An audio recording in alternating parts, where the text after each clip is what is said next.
Holy Subterra, and welcome down to the 48th episode of the Chain Dogs podcast here on YouTube. And if you're listening to this on all podcast formats, we do record live in front of a studio audience every Wednesday at 8 p.m.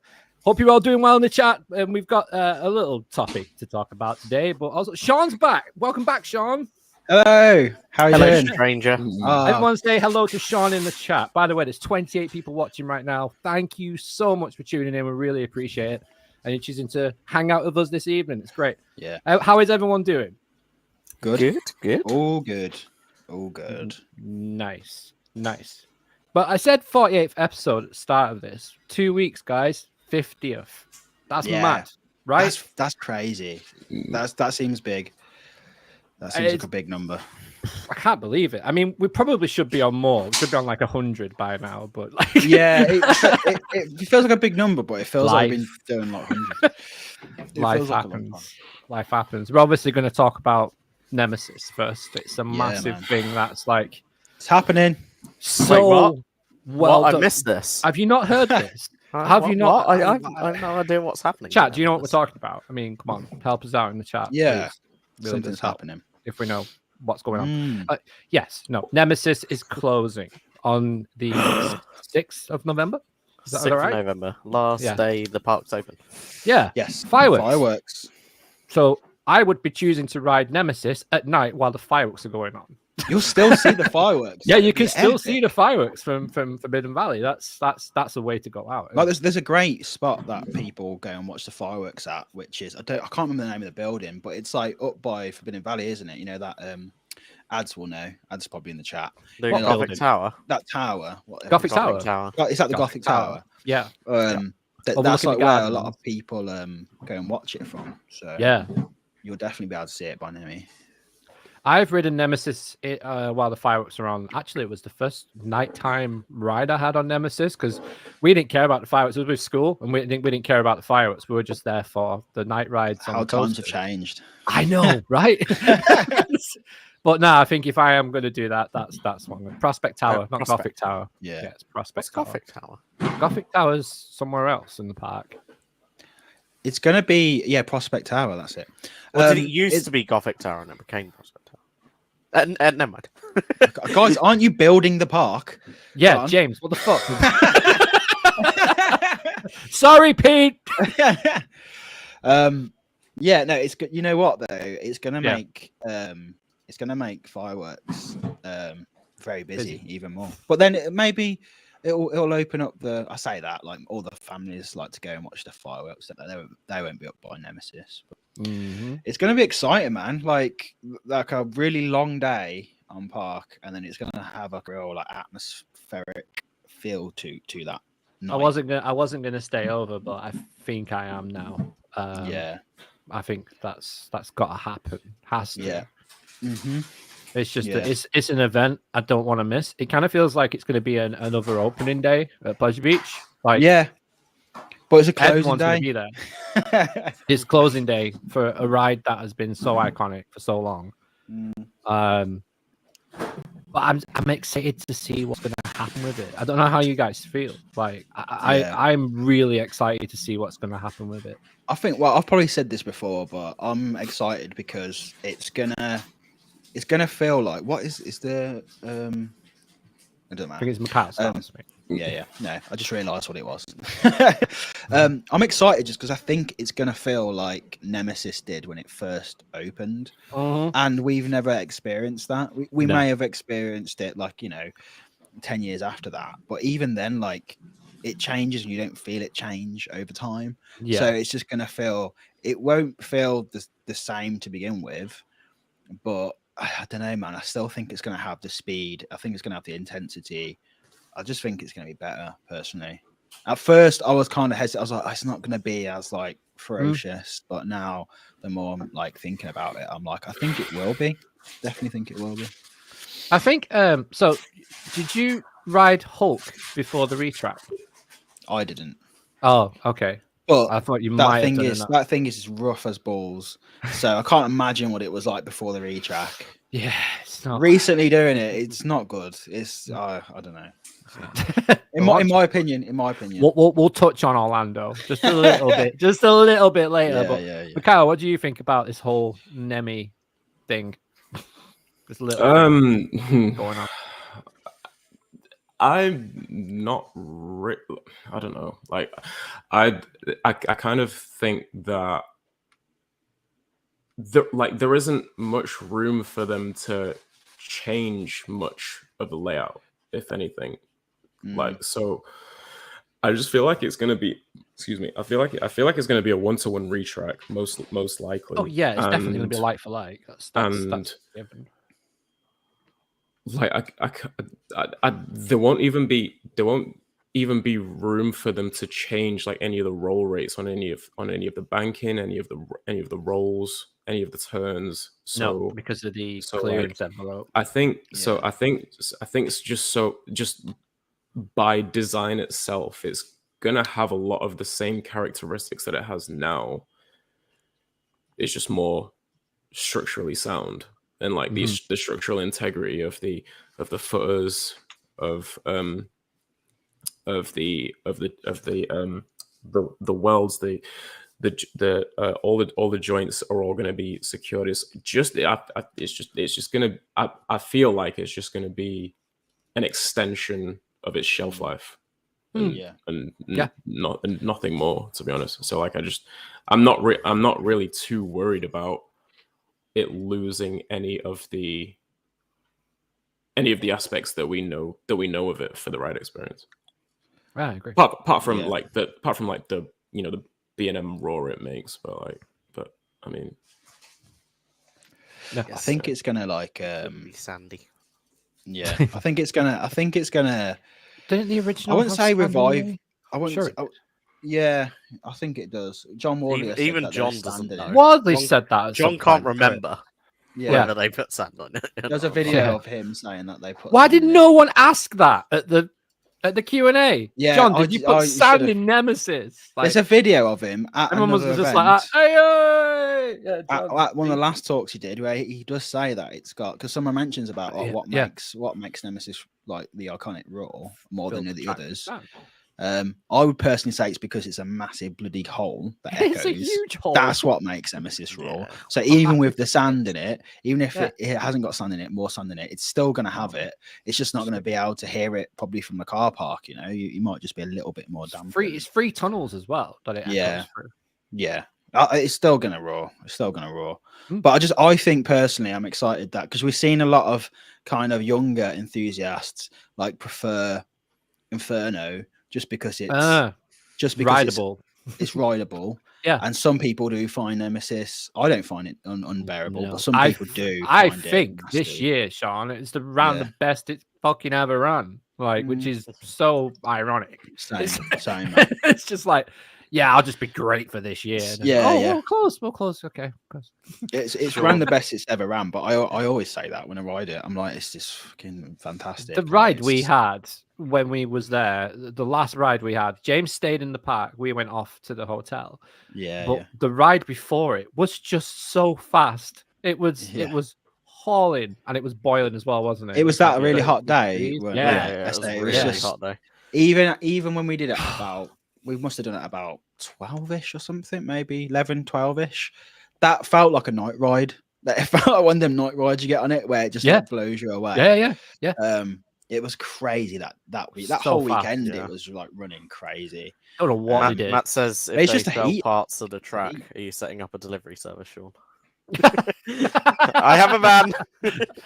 I've got a van. Take the track. Oh shit. Yeah, I'm looking forward to seeing what they do with the track. Ooh. They could be selling it. Little wheel. They should, man. If they're gonna sell Rita's rope off, then Rita's rope.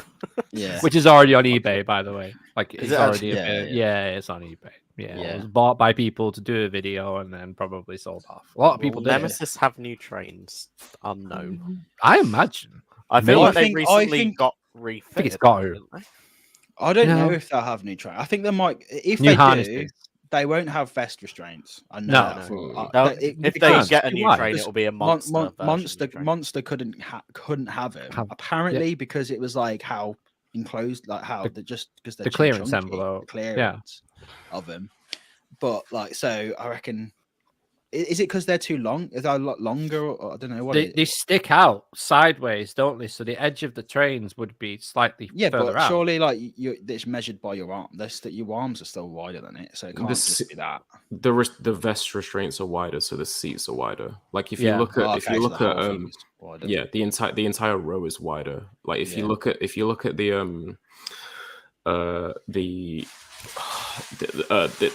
the catwalk on Banshee's lift at King's Island, it is wider. It's legitimately wider. It's a wide way. That makes sense. They're legitimately wider trains. Never done an invert with vest restraints, so I have needs. I'd like to try it out. I would after doing more inversions on Manta. Like it was nice. It was nice. I'm not gonna lie, it was nice, and I always like the inversions on the Swarm as well with vest restraints. They feel more free than personally, my opinion. I know they don't feel free for a lot of people. Yeah, especially girls and women. I've heard we've had this conversation before, haven't we? When we've had them on, and it's like I've always felt more free and more secure with a vest restraint. I don't know why. I just do. Maybe it's because I'm just used to riding the Swarm like that. It's the only.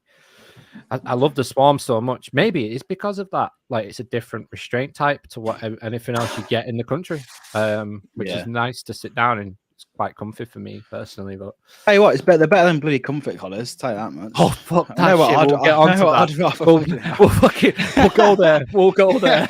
We'll go there. Oh, I've got a lot to say. Them things are not nice. Red LEDs on the train would be amazing. Yeah, just LEDs in general. Yeah. Like if they did a monster and had the spots on the bottom of the train, that would be cool. Yeah.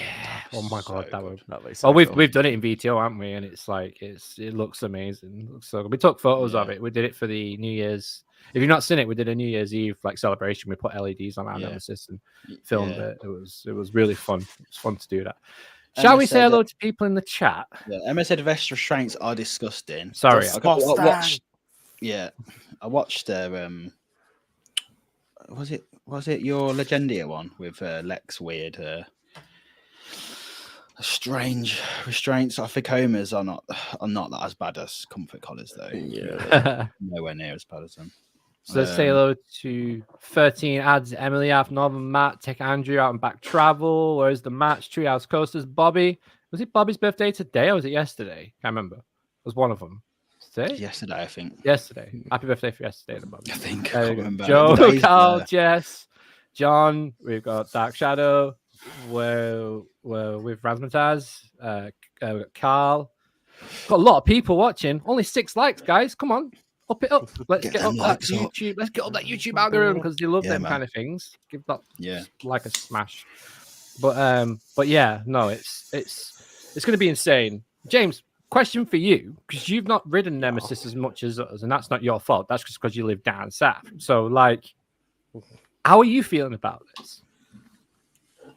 I had really good rides on it this year. With like that the opening weekend, it was running really nice, and then the mentalness that was that hot weekend last month. But I'm looking forward to it. Yeah, as well. You're excited for a Nemesis opening? It'll get a new opening day for it, and it'll be interesting to see how it rides. Like that opening day is going to be that's going to be like insane. Like Nicole, you need to come back for Nemesis opening day, bro. We have to take over the hotel. Imagine someone saying you could go back in time and go to Nemesis open day. We're basically doing it. Like, obviously it's not real, but it basically is. Like, we're getting a Nemesis opening day. That's just unreal. I might get a t-shirt that says I was there on Nemesis opening day. Yeah. 94 crossed out, 24.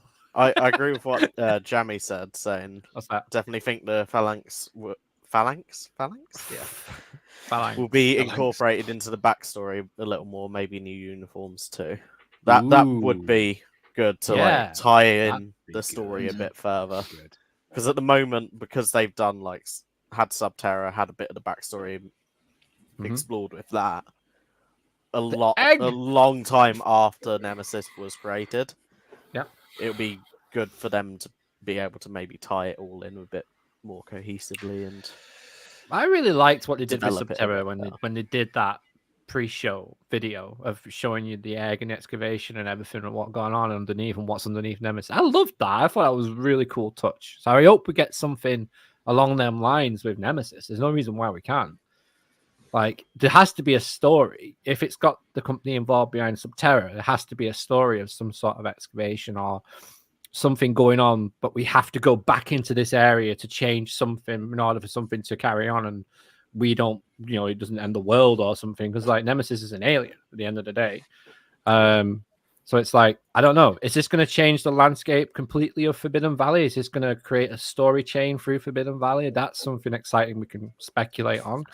See, the thing is, it's just like, yeah, you could do a cohesive story and then you get Galactica. Yeah, but it could be the back of the area. Could be themed to Nemesis's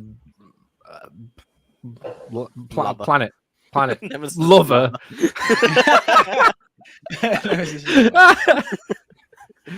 Galactic Phalanx. It should just be like something that the Phalanx use. Like Are you drinking a Costa? What the fuck? Yeah, where'd you get that from? It's just a drive-through by window. Cheers, mate. It's actually in a van. Aaron's just brought it over to him. Yeah, not sponsored. Yeah, no, I'm looking forward to it. Like the fact that they're saying, like by order of the Phalanx, to me is getting me excited, because I'm like, wow, why are they ordering it to close? That's the questions I'm having. Really, why are they saying it needs to be closed? So it's interesting. It's going to be cool. I'm liking the fact that this feels like a secret weapon. Yeah, already. Does. Do you know what I mean? Like it feels, and it is a secret weapon, but it feels like Sky News are reporting on it. Like we were talking about this off air, weren't we? Like Sky News are reporting on it. That's got to be massive for Alton Towers. What I've loved today is the fact that there's been so many people who maybe are not like the biggest. They don't like Nemesis that much. But there's always been talk like, is it even like, do the general public even like it anymore? It's always dead and blah blah blah. And it's like, no. Have you seen like the uproar? Have you seen the uproar of like them people get like people who are not enthusiasts going, that's the best ride there, and you get rid of it and blah. You know, and they're not enthusiasts because they would know all this information already. So but it's that everyone's talking about it, not just enthusiasts. So it just goes to show like actually how important the ride is. It's so famous in this country and worldwide. That's hilarious. I hope your boss watches this, Matt. I've not stopped thinking about it all day and how the any work got done. That's so good. It is. But yeah. Cool. Well, I'm happy. I'm excited. What do you guys think in the chat? Let us know. And let us know in the comments as well. Drop a comment. Let's get a conversation going in the comments of these videos when they go on the channel. We really like to do that. It's just, it's one of them things that it sounds harsh. Like I don't want it to close, but now I want it to close so it can open earlier. Do you know what I mean? Like I'm like, the sooner it closes, the sooner it opens back up again.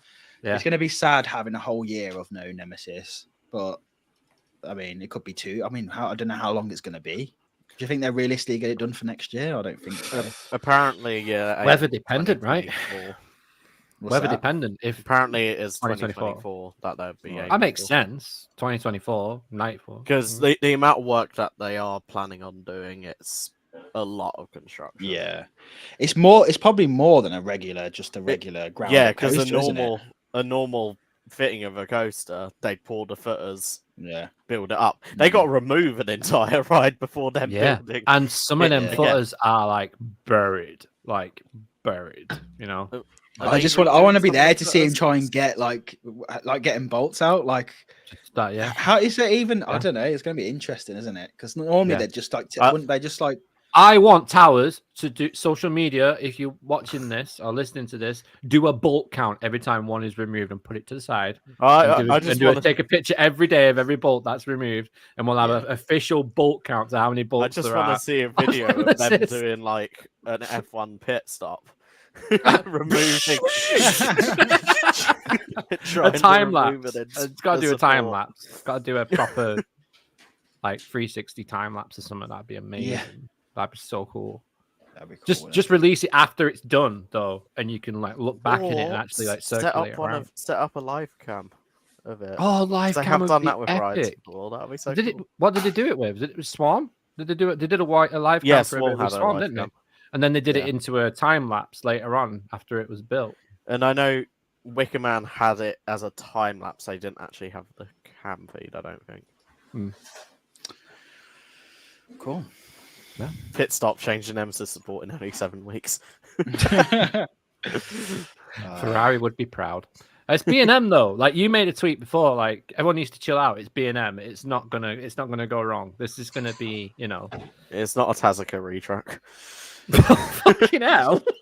Gosh. Oh, it is B&M though.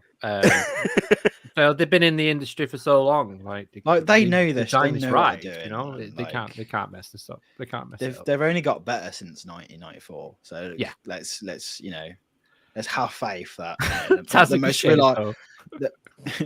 Let's just remember that the most reliable manufacturer in the world, like they're renowned for just being the most reliable. They should build our rockets that go to space. We'd get there already. Probably right there. But yeah, cool. What is the? I think that's about it, really. About Chat's going mad. Yeah, it's going pretty crazy to chat tonight. So should we hop across and talk about your trip to Orlando? Yeah, man. We can have a quick talk about it. Right. Splashing across the pond. I'm going to ask you a strange question. Go for it. Start. What did you think of Cosmic Rewind? I loved it, man. I absolutely loved it. Like that thing is just so fun. Like it's fun, but it's not intense, is it? It's not. It's fucking Disney, bro. No, but it's built up. This was my argument. It's built up from the pre-shows to be like this amazing like battle escape thing. Yeah, and it's like, but to a 10-year-old, that is, it's not intense, but it ain't like it's not like relaxing. It's not like that. The some of the forces you get on that helix around the world.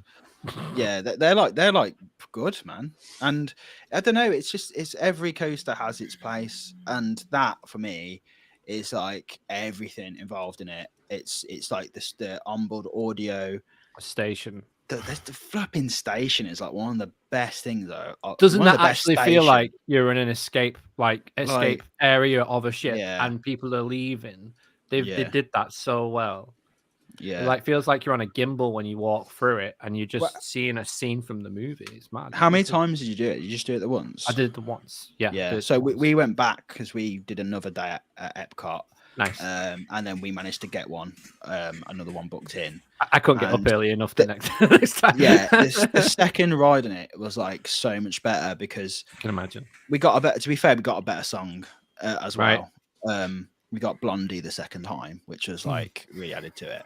And then, but like obviously there's like a lot of story going on throughout the ride with like them talking to you. Yeah. And I didn't really notice that the first time. It's just a very re-rideable ride, and it is just like I just loved it. It's not like it's not a top 10 coaster or anything like that. No. But for Disney, it's like incredible. It's like probably one of the best coasters they've got. Kind of forget it's Disney as soon as you like walk through. Yeah, you see all like what they've done inside is madness. It's just the scale of it is just that blew my mind. Like the scale of that first room where you got like the dome, like is mental, and then like just everything else. The pre-show is really cool, and the quality of the screens as well. Yeah, and it's just that you got the. It's just insane. Like you can see why it's like the most expensive coaster ever built because.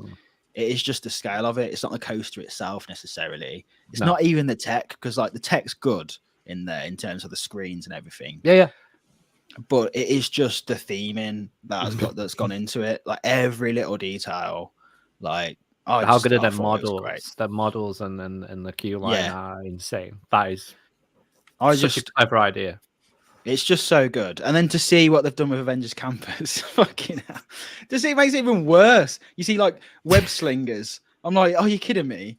Like you've just made Cosmic Rewind, and then what did you do to like fucking Aerosmith Rock and Roller Coaster in Paris? Like that just looks tragic, man. Like that direct comparison is like, I mean, I don't think you can. I don't think it's you not can a comparison. Like it's, nah. yeah. I loved it. Can you see a Guardians of the Galaxy like land coming from this? I wouldn't. I mean, I wouldn't. I don't think we need to have it, but I could see Disney doing it because like anything they do with Guardians of the Galaxy is like very successful. Oh yeah, huge. I mean they must make them. I reckon out of all the Marvel stuff, Guardians is what makes them the most on merch because there's so much merch. You know, it's just like Groot and everything, and Groot himself is it's just Groot Dark Ride would be like that would be elite level Dark Ride. Yeah. Just walk. You are Groot. You are Groot. Yeah, the ride is called I'm Groot. You just go around being Groot. Oh, that's cool. But no, it's just the only thing about Cosmic Rewind is it's just weird that it's in Epcot. Like it's very strange. Like I always forget when I'm in there, and then when I'm in Epcot, I forget that Cosmic Rewind's there. Like it's very because it's in a weird building from anywhere. Yeah, Disney property. It's like spoils it a little bit. Yeah, like, you can. I mean, Epcot have really. I love Epcot. This was like. I wish I spent more time there. It's a good place. I like it. It's not a really. I mean, it is a theme park now because I've got more rides.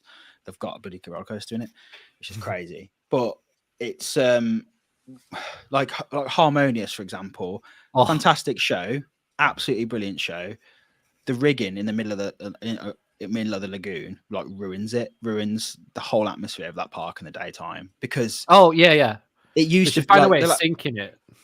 Well, they like bring things out to connect to it before the show.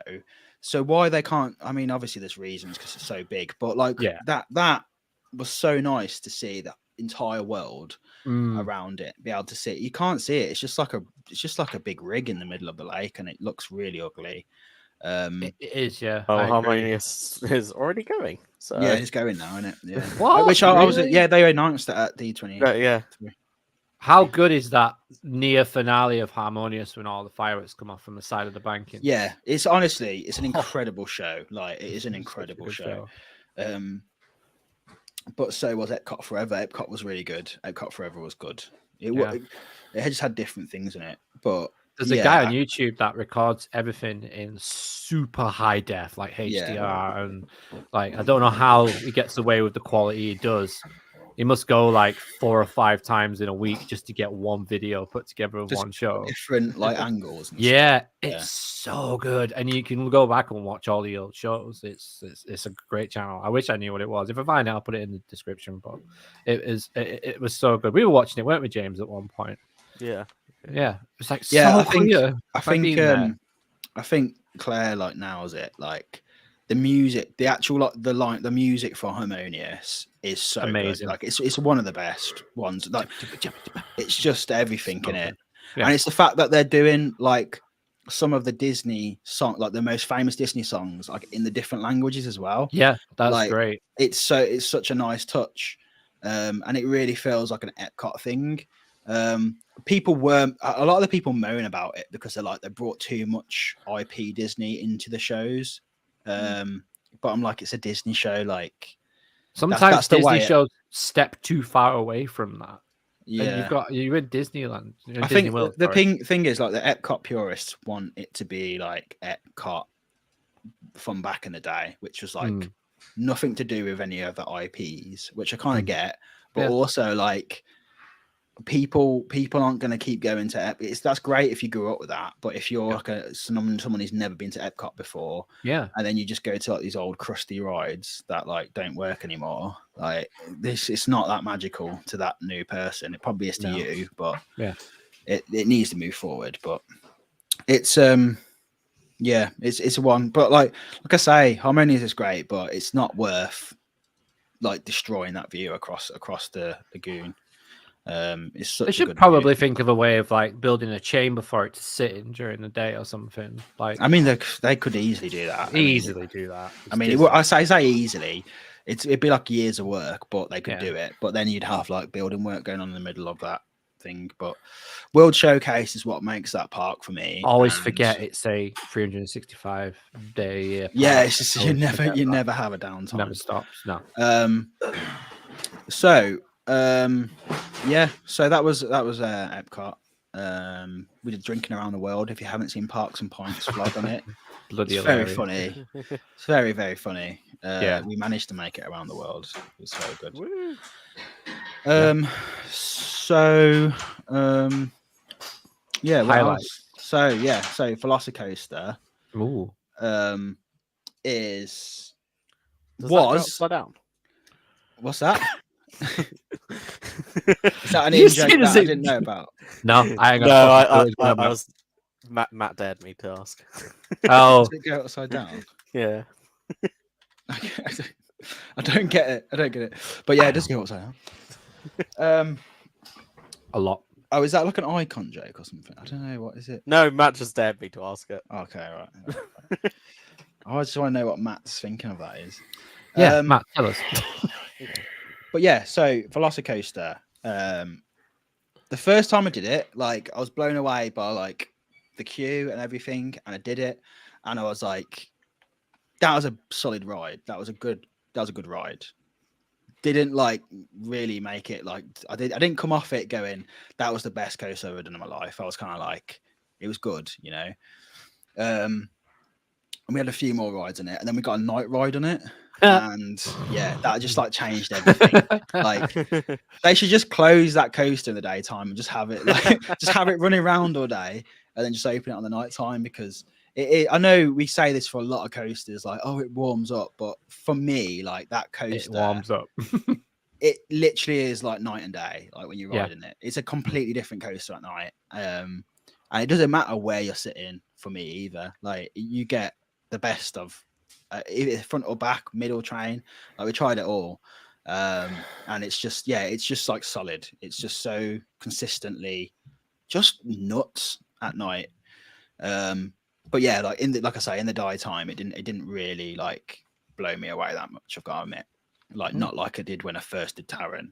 So which is why I'm so interested to go back and do Taron at night, because I've never had a night ride on Taron, and everyone will be doing that. Goes on about how good Taron is at night. We'll be doing that in December. So I'm doing I'm kind of doing what you're doing, but I'm doing it the other way. So I'll do it during the day, and then I ridden Velocicoaster first, so I'll do Taron at night, and then we'll get a comparison. But Velocicoaster like has currently overtaken Taron just from doing them night rides I did on it. Definitely. So you're number one. Yeah. There was a few rides we had on it at night where I was like, I think this like might be like too much. Like sometimes I thought I remember having like a middle train one and just being like, I'm kind of done now. I'm not gonna like it wasn't something I wanted to like jump straight back on. I was like, that is just insane. So aggressive to everything else in the park. So aggressive. Yeah. It blows your mind that it's in that park, because like I never did Dueling Dragons, and apparently that was pretty forceful. But yeah, it's just such a good coaster, but it's just so photogenic as well. And I think, you know, like you say, it sounds a bit daft when you say, oh, this could only be at that park. But I think what makes Velocicoaster so good is just the park it is actually in.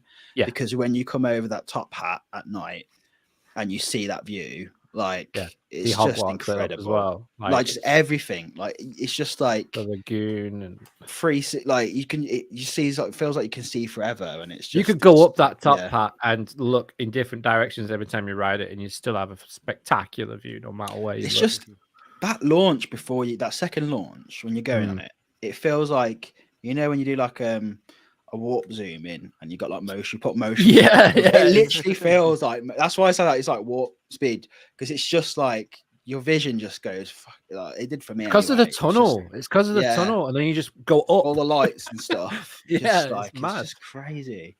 It is proper crazy. But yeah, it's solid, and I think it's currently sitting at like number 2, because it went to the top, and then it did it in Gwazi. And Jesus Christ, that thing is unreal. Like I thought when I come off Sardra, like if I come outside and someone said like Iron Gwazi is like more ferocious than this, I'd be like, no, you're just lying. Like that can't happen, you know.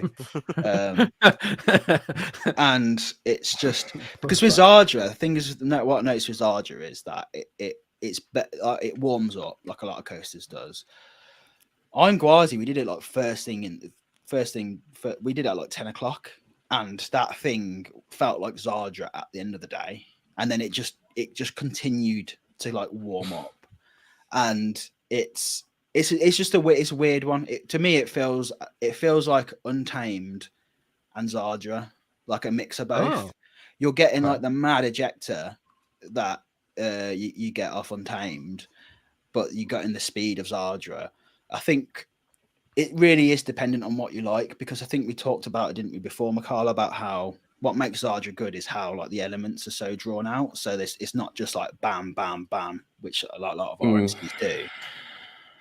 Whereas kind of Iron Gwazi has a little bit more going on, but it doesn't feel like too much. It feels very, I don't know, it's hard to explain, but it's just so good. Like it was worth, because when we was there, obviously we were so booked up. We was like, okay, we've already bought the SeaWorld passes. We're gonna force ourselves to do it. We'll force ourselves to do this. Like, it was just over an hour on the coach. You can get a free coach from. It goes from SeaWorld in Orlando, or you can get it from Icon Park as well. You just have to book it like the night before.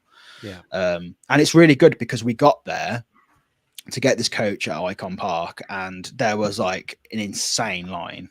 We was like, we didn't expect it to be that long. Wow. What time was that? This was at like it leaves at 8:45. Okay. So we got there at like 8:20, and we were like right at the back of the queue. We thought it was early. Wow. But then like basically the coach turned up. But there's a permanent coach that just sits there in the morning, and then they radioed in to say how many people are there. So they brought like 3 coaches along. Right. So they brought extra coaches. And then because we went on a coach that was full, we didn't have to stop off at some other hotels. We just went straight to the park. Nice. And then I believe Icon Park's like the last stop anyway. It goes to a few hotels before. Was it at the back of Icon Park where the wheel is, or is it at the front? At the back where the wheel is, literally directly behind the wheel. That's where we got picked up for Kennedy. That's where we got picked up for Kennedy. Oh, that's cool. That's good to know. I'm gonna go back. And it's like I say, it's completely free. All you need to do is show them your ticket for the park for the day. And then they just pick you up at 6. But it changes. It depends when the park closes. But like both Busch and SeaWorld, when we did it, was like complete walk on everything. Like we was kind of worried about Busch when we saw the massive queue to get there, but I think like we were like half the park attendance that day when we turned up.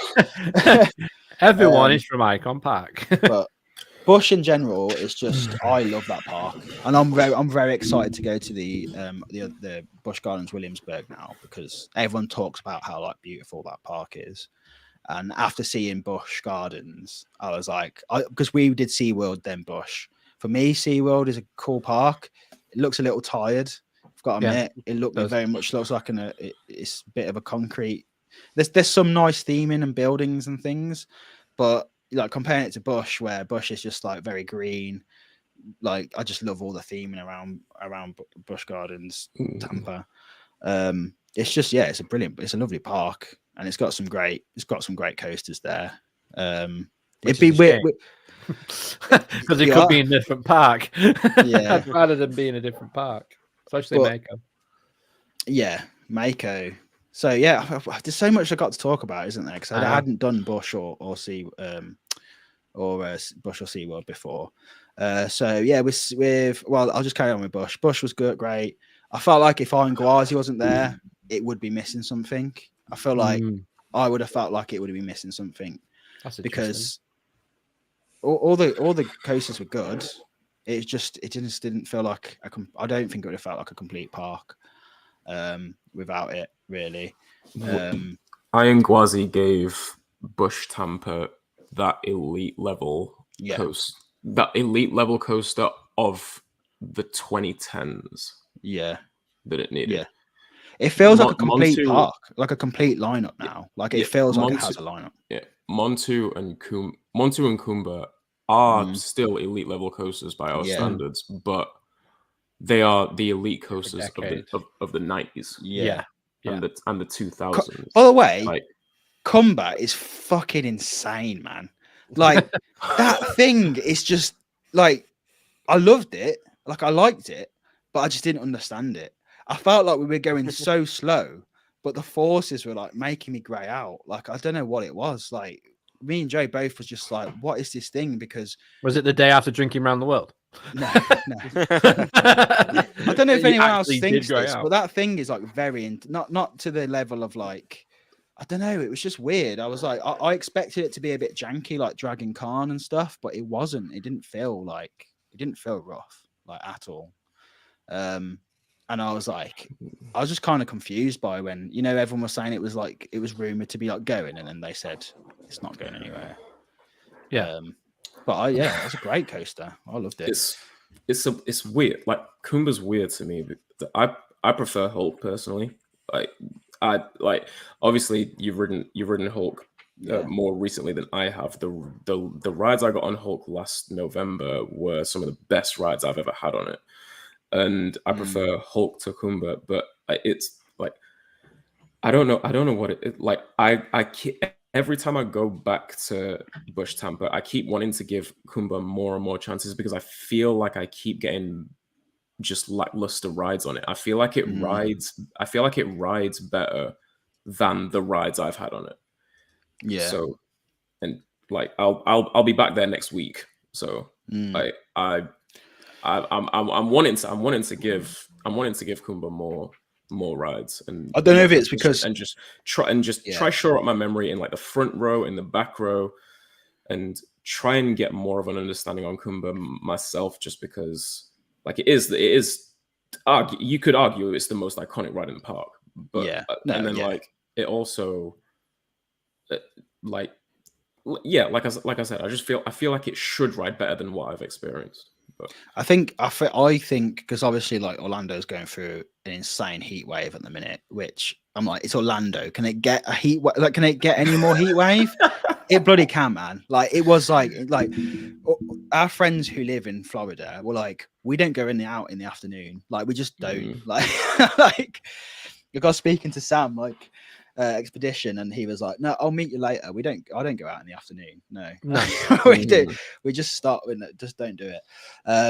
It was mental. Like it was hot last time I went. This time around was just insane. When we came out the Atlantis building at Kennedy, it was mid-afternoon, and like I instantly got sunstroke. Pretty much, it was ridiculous. It's so easy in Florida to get sunstroke. It's insane. You could easily do that, but I don't know. Like, Kumba was mad. Montu was good. I expected to like it more than I did. I was going to say, how did you? Because you mentioned that you preferred the smaller, more compact inverts. Yeah, I don't know if it's just because of what I'm so used to. Do you know what I mean? Like, I just think inverts just suit that kind of low to the ground, loads of near misses, kind of like I think that's foot choppers. Yeah, and it just felt very strange to do an invert on that scale. Like I didn't not like it. It was a great coaster, but it hasn't like gone into my top 10. I thought I was going to like it more than I did because I was obsessed with that ride, and I used to watch POVs of it like all the time because I was like, imagine Nemesis but bigger, you know. And it was great. Like that's kind of the deal just for me, is because I feel like like you have your smaller, compact, more compact, snappier inverts, and then you have your bigger ones like the elements are more drawn out, it's more expansive and stuff. I feel like Montu does the best job of combining the best things of both sides. Yeah, it's like it has the crazy sense of speed in the first half. Like it has it has the drawn out inversions. It has the intense as fuck batwing inversion. It never fucking ends either. It goes on for like an eternity. You're like, is this ending yet? Like, what's going on? I'm like, and then in the second half, it gets low to the ground, like especially in the back row when you come off of the mid course, and it that was the best it flings you off. It flings you off of the mid course if you're in the back row. That second loop is super intense when it's running fast, and it's like half in a trench and everything, and just like, you know, the last corkscrew is really snappy as well. Like I feel like it does the best job of combining the things we love so much of Nemesis with the things we love so much of, say, something like Raptor or Afterburn. You know, Raptor at Cedar Point or Afterburn at Carowinds, something like that. Like, do you know what it is? I fear that I think like Iron Gwazi overshadowed it a little bit. I feel like if Iron Gwazi it would. If Iron Gwazi wasn't there and I'd gone to that park, I think I would have just like. I think I would have loved that ride. Did you ride Gwazi first? Yeah, we did it first, which I think was a mistake. But because we did it was Monty was like the second ride we did, so we just was like coming off that buzz from like as it not buzz as in your buzz. I know that I say buzz like buzz. We come off the buzz. No, we're still getting over that kind of Well, we're still coming down off that hype, and then we did it, and it was kind of like it was just a weird thing to go from like doing this insane coaster. This is so different. I think for me, like coming off it, I was kind of like, this just we waited for the front row, even though it was walk on. There was still kind of a queue for the front row, so we waited a while for that. I'm Monty. I'm Monty. Sorry, I'm Monty. But like we waited for the front row, and I was like, I think we didn't do another ride in it, which I'm kind of gutted about. But we did a lot that day. You got to pick and choose, and we did like, and Gwazi was like walk on all day. After about 12 o'clock, it was like walk on all day. So we was just like doing Gwazi constantly. Didn't you tweet out that day like how quiet it was at the park? Yeah, everything was like walk on, like everything. It was crazy. Yeah, I think with Monty, I was like, I could imagine it's only a front row coaster, because I was like, the thing that lets inverts down is the fact that like if you're anywhere other than the front and you're not really on the side, like you're just looking at a piece of plastic. Like you're basically blindfolded on it, really. That's why I like the side seats on the back. Yeah, the side seats are good, but then you got to argue it. Yeah, if you're with a party, who's going to get the side? So I'm just like, I feel like what Monty does now is like what their hypers do with like, in a way, like to be that. I don't know. I just in my head, I'm like, I don't think inverts need to now in this day and age need to be like that tall and that epic. I feel like they kind of know what the inverts are good at doing, and that's like being really compact. Being like your monsters, your Nemesis, your black mambas and stuff. But should have more tall wing coasters, I think. You what? Should have more tall wing coasters. We should have a Giga Wing. That'd be insane. That'd be cool. What else? Cheetah Hunt was like average. It was cool, but it was pretty like it was of its time, I think. That's how much you can say about it. It was fun. I got a question from Tech Andrew. How was Cobra's Curse? Brill, top tier. I loved it. It was so fun. That was just one of them coasters I knew that was going to be like fun. Really fun to go on. Yeah, really, really fun. I need a laugh. Let's go on here. Like it's not like top 10 material, obviously, but it's just a fun, cool little ride. What did you think of Tigress? Speaking of the comfort collars, was that the first time you've ridden a Skyrocket too? So that was fucking rough. That thing is like the launches, because we've done oh wow. I thought it was rough. It was the launches were great. Like when you started doing the launches, we'd just done Icebreaker, and I was like, these launches are instantly better than Icebreakers, like 100%.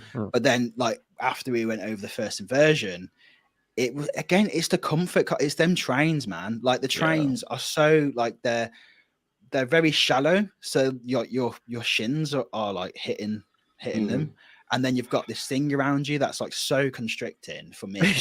Like it's just unnecessary, and it just takes away like, so like talking of Icebreaker, Obviously, like we did that the day before, and again, it's just I don't get their idea with these trains. Like they should stop making these trains. Like it's so hard to get into. Like how anyone from that company has not got into that and gone, why are we doing this? Like this is not a BMW. Like why? Like it's not. This is not comfy. Like why? Even when you step, like I say, you step into it, you have to like lift it over yourself, and then you're trying to get into this really shallow footwell, and then it's like everyone's hitting their heads, getting out of it and going into it, and I'm like, it slows down all the operate. I feel so sorry for the staff who have to, like the host and the host who have to deal with that, because it's like they're just having to do. It's like, I'll tell you what it is. They look like flipping prams. You know, like if you lined up a series of prams on the side, they look like prams. And they've got like the things like it just blew my mind. Like I'd never done like these are the first times I've done proper like comfort collars like that, and I didn't understand how bad they actually were. Like I've not properly looked at what they are, and just see horrible. They're ridiculous. I've got the POV of me getting off Icebreaker. I cut it from my edit, but like it's on there, and I hit the camera about 40 times, and it's on my wrist. They're so heavy as well. They are unnecessarily heavy, and they've got the end on it, the seatbelt end that plugs in. That's heavy as well. So when you lift it up, that kind of like dangles down. And I'll get a picture up just as like a reference. Because I want to show the. I want to show. The thing is, they're not even like a vest restraint, which is holding you there. No, they're not doing anything. They're just there. They're not holding you or anything. They're just there. The only time you feel it is when you go over the top hat. So you've got this. So you got this thing here. These box things here. Yeah, where it's like mounted into. Who the hell thought it was good to have like a corner, like a little pointy corner where like your head's gonna be? Yeah. I banged my head twice on that Icebreaker. Like the corner of it. It really flipping hurt. Yeah. And I'm just like, what does it do? Like I understand that by putting these on, potentially it lowers. Comfort collars should be there to lower the height limit on it, and obviously we had the whole thing about how that's what it was meant to be, and then as soon as 2 days into it opening, they put the height limit up. They put the minimum height up on it, so now younger kids can go and bloody do Gwazi, like tiny kids can go and do Gwazi, but then they can't go and do Icebreaker, which is just ridiculous, which is hilarious. And them blocks, they're not soft. They look like they're hard. They're hard plastic. They're hard plastic. They're hard plastic. And these little clips. Yeah. What the fuck? What am I doing an abseil? Exactly. It feels like it literally feels like you're putting a harness on. Like it's so bizarre. Yeah, I don't get it. It was I was proper hyped for Icebreaker when I got off, and then by the time I got out the station, I was just angry. I was just like, why did I have to do that? It was frustrating because it's just hilarious that they have the audacity to call them comfort collars as well. I know, Get them in the bin. Absolutely. I was frustrated because I could feel the potential of that ride was so good. Like the layout was so fun. It's so snappy. It's great, but I just couldn't get over it. I couldn't get over bashing my head off the side of that thing. And just having this thing weighing down on me, because it's like the Vekomas, at least they're like a seatbelt kind of material, and they come down on you, they stick to you. These just fucking wobble about the whole time. They just flail around in the motion of the ride. See, with me, it's the the collars don't come into contact with me. I'm not big enough for them to actually touch me while I'm in the train, while I'm in the seat. For me, it's the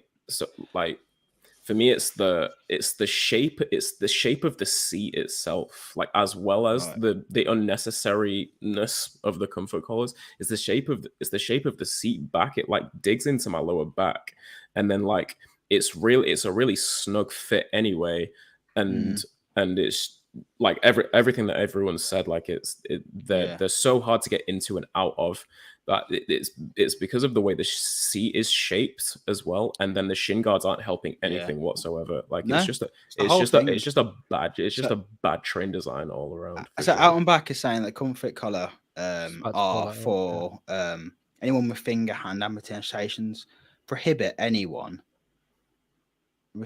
Premier's own restrictions prohibit anyone with finger hand amputation from riding their lap bar skyrocket own trains. Seas have added the colours to be more inclusive. I don't get that. No, that wouldn't. The finger hand stops you riding something with a lap bar. No, because the lap bar is nothing to do with anyone with finger hand amputation. That wouldn't, because they stick to your. That's just very weird. Yeah, that's not. Yeah, that's not something that would. The comfort collars do literally nothing to aid that. Yeah. The easiest thing for them to do if they wanted to do that was just to put over the head restraints on it, like just from the start. But that wouldn't aid someone with like an amputation on the upper half of their body, like because a lap bar goes in your lap, doesn't it? So it wouldn't do that. I don't know. I mean, it might be for that reason, and maybe that's why the way they're spinning it, but they're wrong because it's like Joe said, it might be for that, but it's badly designed. It needs to be looked at. Yeah. Like even if like you say, even if it is for that reason, there's better ways of doing that design. 100%. Like Vekoma have nailed that design. Like it's not great. I'd rather not have them, but if that means that, like, say, younger riders can go on it and it makes people feel safer, so be it. They don't really inhibit you that much. But them things are just they're not great. And if anything, if you had like finger amputations, like you've got to lift this floppy thing up. It doesn't lift up by itself. No, like surely that would inhibit you if you was like had some fingers missing. It would make things worse. Just putting a lap bar down. Yeah. Out and back. I think they were just bullshitting you, to be honest. Because I'd have a word if I were you. I'd be interested to I might email him and see what that's about, because I can't see that. If anything, it makes it worse to have to lift that thing up. Yeah. But thanks for letting us know, though. Yeah, that is nice mega interesting to hear that side of it. Matt, what did you think of Icebreaker as a coaster? What did you think of that? Yeah, that was cool. It was fun, right? Fun little coaster. It should be a 1.2. It feels like a 1.2 ride. The fact that it's a 1.4 now. Yeah. It's mental. Like, there's literally no reason. I mean, there must be a reason. Obviously, they had a bit of an incident on it, but I don't know. It's just weird. It feels like it was designed to be a family coaster, and now it's not really. It doesn't really fit in that. It doesn't fill the void that park needed. Yeah, personally, because it feels like a junior coaster, and it is mega fun. But yeah, really, neither does the new coaster they're building now, High Surf. Yeah, I mean, I don't know. I think there is room for that in between Mako and everything else. I think that is going to be a good step up. It'll be interesting. Not if they put it at a 54-inch high requirement as well. Yeah, which they very well might do, considering the restraint it's using and the fact that it has inversions. I feel like SeaWorld is a very confusing park to me. I think it's confused itself. I think SeaWorld is just weird because it feels like it's like a park of two halves. You've got like the whole, like, I mean, I know Busch is as well, but Busch is like, more of a safari type park where there's certain parts of SeaWorld that are obviously like family friendly, but then they've got these like mental rides. Like, it makes no sense. It's like you go through Sesame Street or whatever it is, and you pop out like at the other end. Yeah. Like, and the layout of the park's very confusing as well for someone who's never been before. I found myself just finding cul-de-sacs every time I tried going. Yeah, no, there was a lot of cul-de-sacs. Yeah, right. It's not just me then. That's good, because what is the point in building something like Mako and then just hiding it from you? I can't see it anywhere. I couldn't get any shots of it. No, like the best view is from Kraken. Yeah, it's like it's surrounded by back of house stuff. So like you couldn't. I don't think you can even. I mean, you might be able to go outside the park and find it, but obviously that's probably the best place to take photos. Literally, the best view of it is on the road behind the park. Yeah, the road behind the park. When you see the hammerhead turn and the airtime hill. Yeah, but is there like a footpath there though? Because there is. I was getting photos of it from that road, from that sidewalk, like last time I was there. Yeah. Because I was Like, looking at it. It's legit just a public road, and right. there's a there's a pavement next to it. You can walk I was down. looking on like Google Maps because I was like, okay, right, Google Maps, where can I go to get a shot of this? Like, no, that, and it just when I looked at it, I was like, could I go outside the park and get it? And then I was like, don't really fancy that walk for there to be like no footpath. So I was just like, oh, whatever. But I'm like, guys, like, if you're gonna build a coaster, don't just hide it. Like, it's such a monster. Like, I was just so confused because I was like, I know when you're at Alton Towers, like, they have to hide it, whatever. They don't have these restrictions. So I'm like, theoretically, Mako is next to me, but I can't see it. Like, where is it? Like, I can't understand see it, and I can't see how to get to it either. I went to like one of the shows. I went right up to the back just to see if I could see Mako at the top, and I couldn't. And then so I just walked straight back out. I was like, the amphitheater. That's brilliant. You Shamu, I'm just trying to find Mako. Yeah. I was like, where is it? No, it's not there. It's a very strange park. Mako was brilliant. It's great. Awesome. Loved it. It's a great coaster. It's not as good as Shambhala, though. I've got to say, like, I'm really torn. I'm not ridden Shambhala for ages, so I'm really like torn between. I need to ride Shambhala now. Yeah, you go back and ride Shambhala, you'll realize because I reckon the hammerhead turn. That was but I think because you've not ridden Shambhala for a while, you'll probably ride it thinking this is Shambhala, and it's really not, because the difference for me is the fact that you haven't got that sustained floater airtime like that Shambhala gives you. It's just like you just don't get that type. It's not as you get a heavy airtime. It's weird. Yeah, it's a different style. Right. It's proper heavy. It's weird. It's like all the airtime ends at the bottom of the drops. It's like Shambhala's just continues and continues and then breaks. But the thing that killed that ride for me, it didn't, because I still think it's great. I still think it's that trim is awful. I put that in my vlog. I was like, I can feel that trim. Like, obviously, this same trip, we went to Europa Park and did Silver Star, and I said on Twitter, I was like, Silver Star is better than Mako, and one of the reasons is Silver Star's got a mad trim on it, but at least it's on like a mid course. Like Mako's is on like as you get like you're going up, run, and then you're just like pulled back so hard. Yeah, you are, and it just ruins the rest of it where it had so much potential. But it's cool. It is good. But I just like because I've done Shambhala recently as well. I'm like, just putting them side by side. There's probably not that much in it. What there is though, because Shambhala is just so flipping good. Like, because Shambhala is as intense now. It's old, so it's getting more intense. So you have a bit of both. But also like the setting of Shambhala is like beautiful. Like seeing that whole park, seeing the sea next to you. What you see on Mako, you just see like back of house warehouses, like a house cracking. It's like basically feels like a car park coaster, but not the worst kind of car park, because you're just seeing like loads of trash everywhere. Like, so Mako's great. Like, it's not a bad coaster, but it's not as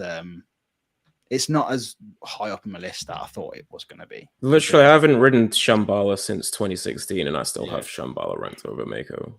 Like, I love them both. But, and it's not. It's like you said. Like, it's not that Shambhala has. Like, it's not you could say Shambhala has more airtime, but it's just that it's the difference in the nature of airtime. Like, Shambhala's is the purest form of floater you'll find on any hyper. Mako's is more like, it's stronger floater. It's floater on the verge of ejector. It's flow ejector. Yeah, it's like it's basically ejector, and I think it's just it comes into what you like more.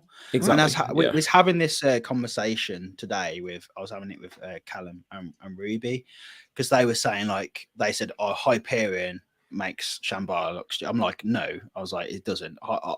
It depends what you look for. With hypers, for me, I've realised that I love floater. I feel like hypers are perfect to give you that floaty feeling, because you're so high up. As soon as you hit that turn out the tunnel on Shambhala, it's just like, it's like nothing else. And don't get me wrong, I love like ejector airtime, but I just think, like, for example, with Hyperion, I'm like, Hyperion kind of doesn't know what it is. It wants to be like It wants. It just feels weird because you do Conda, and Conda is absolutely insane ejector all the way around. Hyperion doesn't have that level of ejector, but it has like this weird like mid-level forces and stuff. But it just depends what you like, what you want out of coaster, I guess. But when I did Silver Star, I was like, this is what I want from B&M Hyper. Like that is what I want. And the best thing about Silver Star at the end is that it's got this like mad little like this insane return back to the station, like where it snakes along. It's so good. But yeah, that's Mako for me. It's just it wasn't as good as I thought it was going to be. Personally. What do you think of Kraken? You enjoy that? Yeah, I love that. I love Kraken. I've never done I've never done like a drop like a drop coaster like that before. That long with two. What? Oh yeah, sorry. No, I'm thinking of a different one. Yeah, no, Kraken's good. I was thinking of what am I thinking of? I've done that many fucking coasters this trip. What's the Shikra? You thinking of Shikra? Yeah, Shikra. Shikra is great. Shikra, I love that thing. Over Oblivion? Yeah. The drop, not so much. It's just the rest of it. It's just so fun. And very forceful. Yeah, I can't. Nice. Yeah, I think so. One thing that really surprised me about Busch and SeaWorld was like they would rather you hold your phone in your hand than put it in a basket on the side. I went like all the ones in Busch and one coaster. I went to go put it in like the basket, and they were like, "No, hold it." I was like, "Are you for real? You want me to hold my phone?" They're like, "Yeah, just hold it." So I'm like, "Okay." So like holding your phone, I don't want to put it in my pocket because I'm like, I've got no zip. So their loose articles policy is such bullshit because like so it's to force people into buying lockers. Is what it is. It is. Yeah, they don't allow you to keep anything like in the stations. But they've got buckets in there, and it's like all you have to do is put a sign, which they've already got signs saying it's left at your own discretion. We hold. Yeah. And that's like they're legally covered by that. They don't have to like so. Like we'd already bought lockers to like put all our cameras and stuff in, but like the problem was like I was going into the station and just seeing everyone with their phones out. And I'm like, I've got to now wait here without a phone. I'm bored. Like I'm just going to take my phone in. And I saw them have baskets, and then some of them would let you do it, and then some of them were like, no, hold it. I'm like, and then like when we went on Mon 2, like one of the hosts said, hold your phone, and then I was like. So I was like, had my phone, and then the other one was like, put it in your pocket, and I was like, it's got no zips in it. It's like 100% gonna fall out if I put like it in my pocket. And he was just like, oh well. Like you really don't just give a shit, do you? Like you just don't give a shit. That's why I got quick queue in paper form. I went to guest services at SeaWorld. I was like, I'm not taking my phone on any ride. It's not happening. So I went and got a paper slip. And you can do it that way, but no one even checks quick queue anyway, which was very annoying because it was very expensive. That's just the Scott. That's just the Scott Ross era of Seas Parks for you, to be honest. But like I say, we got a locker out. Yeah, and we was like moving all our stuff because obviously had all our backpacks. It was just like normally like you can just have like a phone and just leave it on the side or whatever. I'm like, I'd rather risk like losing my phone than just like not having it on me personally. I know that sounds weird, but a lot of times I like to have it on me so I can like get a quick shot of like the trains or whatever. So it's very, very bizarre. Yeah. So what else? Shall we wrap? I want to wrap this portion up. I wanted to mention quickly. If anyone is thinking about going to Winter at Phantasialand, at the moment there is a deal on tickets. Oh yeah, for as low as €22. Super cheap right now. Yeah, that did not bring down the cost of a hotel stay though. Because God damn it, we already booked that though. So I'm hearing people getting Charles Lindbergh Hotel now at the minute for like less than €200, and ours was €200 each. Yeah, because that sounds expensive, but when you think it includes a meal when you add the and your park entry, you're like day and after, They and then you Yeah, get breakfast and you're getting the whole 3-course dinner. experience. Like that's like actually like such And a you good get to deal. wander around Rockburg till like midnight. Yeah, and you get to walk around the bloody all the what's it called? The Rookburg. You get to walk around Rookburg. Oh no, until all of midnight. the what are they called? balconies and stuff. Balconies, yeah, all the balconies. You get to walk around there. Yeah, and you get, can like, wander around all of them and go up to like the seat at the top and Yeah. stuff. that for me. That's like worth it alone, you know. But yeah, so But yeah, as of recording this, 21st of September, 2022. Yep. There is a Don't deal book on it. tickets. we're going, but we're Okay, booking so January. Horror Nights. Yeah, man. Oh my god. Halloween Horror Nights. Yeah. Okay. So, first of all, I'll say, is it worth the hype? And 100% it is. Like, it's unreal. Like, it's so crazy. It's on a whole different level that I didn't even think was like possible. Basically, like, it's so good. It's weird. Like, it has its down. Like, there are negatives to it, but it's outweighed by like the entire event. So the first thing that I will like point out, which I knew it was going to be a hard slog, but when you're thinking like the like it opens at like 6:30, the gates do. But if you have Stain Scream, so to have Stain Scream, you just have to have admission for the daytime. So if you've got like a 14-day pass, which most people do, if they're going for like a 2-week trip, you can just do Stain Scream. You can just free with the pass. Yeah, with a pass. Like if you have admission to the park, if you're in there in the daytime, you can go and do Stain Scream. Oh wow, no, that I had to pay As long as extra. obviously you've got to purchase the Halloween Horror Nights ticket as well. But, yeah. But if you don't have an admission, it's like $35 extra. So like it's yeah, you can still do it without it. But yeah, so it's crazy because you can start queuing up from like 4:30. You can get into there's several different Stain Scream areas around the park depending on what maze you want to queue up for first. So you might be still like waiting an hour and a half for like a maze to open, but it's like it's really chill because you're just like queued up in like one of the areas like New York. There's still like all the food and bars open and stuff, so you can have a drink and you can leave the queue and come back and stuff. And it's a really good stuff. But as soon as the maze opens, so like Halloween, for example, that opened at like 5 p.m. No, 5:4. Was it? No, yeah, 5. I think it was like 5:45 it opens. You can go and do that. You come straight out of that maze, and you can get straight into another queue. So you can knock off like 3 mazes before the main gates even open because you can just quickly go and do them. And then like because it's opening weekend, we did it like the average queue during the actual event was like 40 to 50 minutes. So it's like it's long queues. But there's ways of doing it. So like you say, you can knock out 3 mazes in the like before the main gates open, and then because it's open till like 3 a.m. and then the mazes close at 2 a.m. So when it gets the SeaWorld open till, Sean?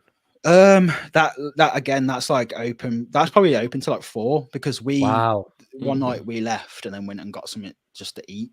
So because it's Halloween Horror Nights, they're gonna stay open, aren't they? Yeah, get that massive footfall. They're gonna do it. Yeah, but so like the mazes close at like 2 a.m. So by midnight, most people are like leaving, and the later it gets, the quieter it gets, because the problem with it is like express, because a lot of people pay for express, and the express queue is only guaranteed to be at most half of the normal queue.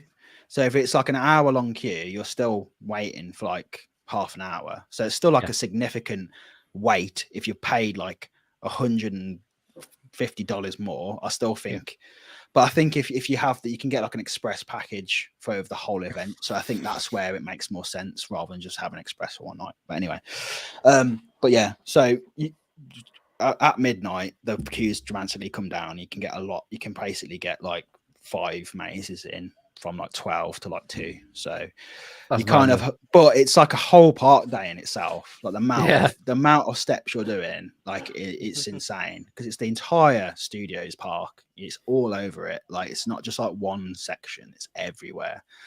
And the queues you're walking through are going backstage area and everything. So you're doing a lot of miles. The scare zones are just insane. They're so good. The music around the park is just like incredible. Yeah, I'd say like the standout mazes for me was definitely Dead Man's Pier. That was like basically imagine Darkest Depths times like 100. Like, because that's the thing about these mazes is they're built in actual sound stages, like Oh wow, huge sound stages at the back, really? like over the back. You know, like where like Rip Ride Rocket is. Yeah. When you were there. Yeah. If you're on there, you can see these like sound stages, can't you? Yeah. Like The to the left of you. buildings. That's where like some of the big mazes are built inside. They're that big. They're huge, mate. And so like they're so tall as well. So like the you know, Dead Man's Pier had like a massive like ship in it, had like a lighthouse in it that you could like see in the distance, like it felt like an actual fishing village. And it's like you've got rain effects, you've got like lighting effects.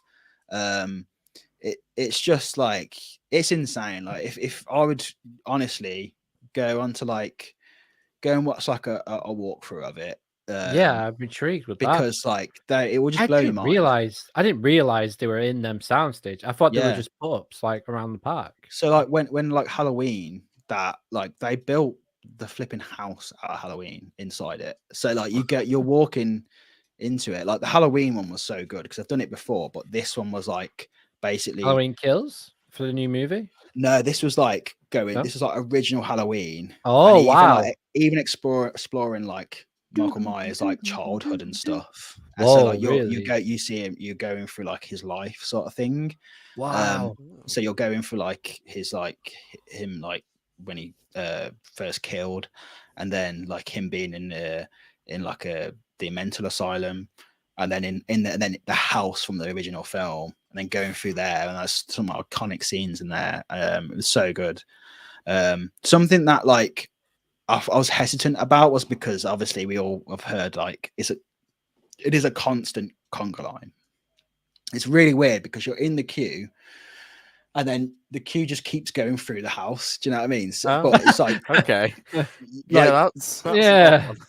So there's no definitive start. It's just you're in a queue. There's no like there's like no house. Yeah, there's like no facade on it. It's just you go into a soundstage, you have like a black curtain, and then you go into it, and you're in the maze basically. Wow. Okay. There is some element of batching where they'll just be like stop there, leave probably like 30 seconds, but it's a massive conga line through it, which you think how like that's going to be rubbish. Like obviously, if you do like most scare mazes over here, if you're in a really long big queue, you don't get many jumps.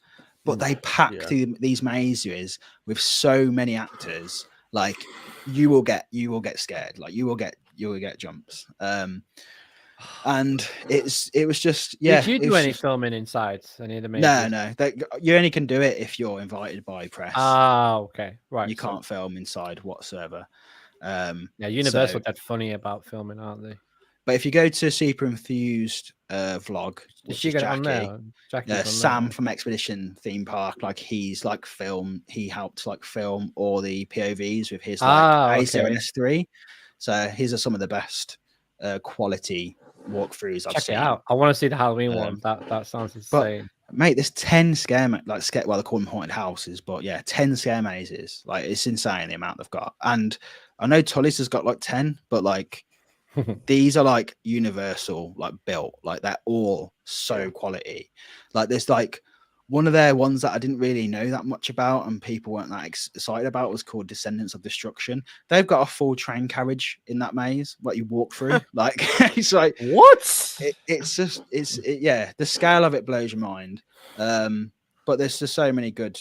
There were so many good ones. I loved the weekend scare maze. That really surprised me because I was like, how such an odd concept, like a music artist having a scare base. Yeah, it is mad because in the queue they've put like proper rigging up and lights, and they're just pumping out the Weekend music. So it's like really like happy. That's the thing with the Weekend. Like his music is happy, but his lyrics are actually like really sad. I was gonna say what? Yeah, yeah. But his music is happy. Like if you that's the kind of juxtaposition of the Weekend. You know, that's the way it's meant to be. Is it sounds happy? Everyone thinks, oh, it was what I like a good vibe. You know, and everyone's like dancing in the queue. Like everyone is obviously a bit drunk as well.